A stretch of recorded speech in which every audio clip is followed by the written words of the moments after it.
Thank you అండి అందరికీ. First of all నా కెరీర్ సంబంధించి కానీ నా సినిమాకి సంబంధించి కానీ థ్యాంక్స్ చెప్పాల్సింది రాజమౌళి గారికి. బికాజ్ పుష్ప 1 హిందీలో రిలీజ్ చేయాలని పట్టుబట్టింది ఆయనే. నాకు ఫోన్ చేసి, బన్నీకి ఫోన్ చేసి, నెక్స్ట్ ప్రొడ్యూసర్స్ ఫోన్ చేసి, మీ మధ్యలో ఒక 2 సాంగ్స్ రిలీజ్ చేసిన వద్దనుకున్నాం, ఆయన పట్టుబట్టి కావాలి చేయాలని ఆ ఇనిషియేషన్ తీసుకుంది ఆయనే. So Rajamouli sir, thank you so much. Love you for this.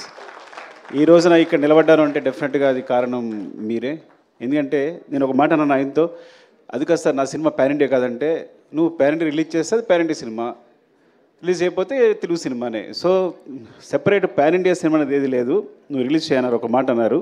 అంతమించి ధైర్యం లేదు నాకు యాక్చువల్గా. అండ్ అందరికీ ఇప్పుడు మళ్ళీ మా గ్యాంగ్ అందరినీ పిలిచి థ్యాంక్స్ చెప్పాలనుకున్నా, బికాజ్ ఇది లాంగ్ జర్నీ. కానీ మా రవి గారు మళ్ళీ టైం ఇవ్వట్లేదు నాకు, ఇంకోసారి చెప్దాం అనుకున్నారు. అందరిని పిలిచాను నేను వీళ్ళందరినీ కూడా. అండ్ అదే ఫస్ట్ ఆఫ్ ఆల్ ఎలా ఫీల్ అవుతానంటే, సినిమాకి సంబంధించి అంటే మనిషికి ఆనందాన్నిచ్చేది చాలా ఇంపార్టెంట్ థింగ్ ప్రపంచంలో ఏదైనా.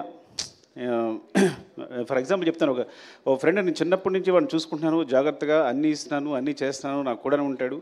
కానీ చిరంజీవి గారు తీసుకెళ్ళి ఒక ఫోటో తీసుకున్నప్పుడు వాడు ఏడ్చాడు, వాడు ఆనందం మామూలుగా లేదు.